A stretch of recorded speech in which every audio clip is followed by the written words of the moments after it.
Face the Nation moderator Margaret Brennan joins us now. Good morning to you, Margaret Brennan. Listen, good morning to you, Gayle. Yeah, late night for you. Big night, big night for Joe Biden. He really painted a picture between light and dark and the soul of America. And he says, listen, we have two choices. We will know, I think, 74 days if third time's the charm for Joe Biden. Did he do what he needed to do in that speech last night? He sure is getting rave reviews this morning.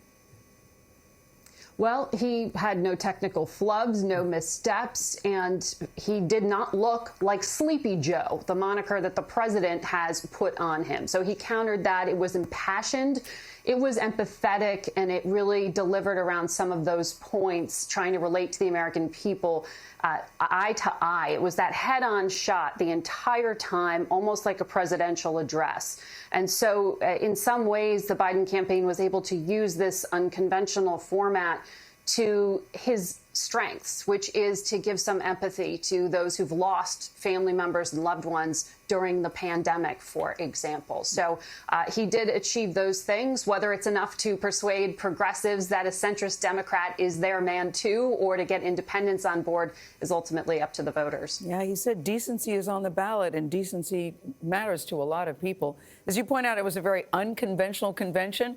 Instead of the balloon drops that come down, they had fireworks that bursted in air, car horns to honk for people in agreement. Did the convention deliver and work this time? Well, there were parts of it that were awkward.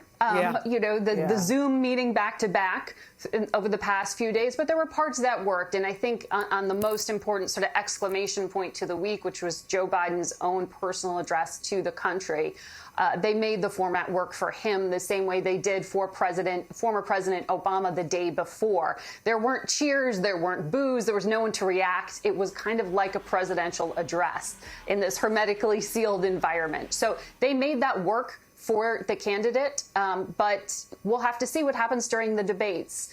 We'll have to see what happens over the 70-odd days still ahead of us. We just saw Steve Bannon, his arrest. He's leaving court really with the attitude of nothing to see here, but he is the sixth close associate of the president to be arrested. What impact, if any, do you think this will have on President Trump directly? Sixth to be arrested, second former campaign chair to have some very serious legal problems just this week. Remember, of course, Paul Manafort, his former campaign chairman, who's already behind bars, we learned this week, was accused by a bipartisan group from the Senate of being a grave counterintelligence threat to the country. That was a bipartisan finding from this report this week. So this definitely draws some serious scrutiny around those close to the president, past and current. But it also, in some ways, speaks to what Joe Biden is trying to sell as his main message, which is that content and character is what is on the ballot. Maybe you don't agree with his policy initiatives, but look, he's a nice guy, and he has the character to restore America's moral leadership. If that's Joe Biden's ultimate argument on the campaign trail, these news headlines couldn't have been scripted better to serve that, though clearly these were the results of years-long investigations. So the facts themselves have been quite damaging for the president's campaign. We'll talk about some of that on Sunday. All right, to be continued.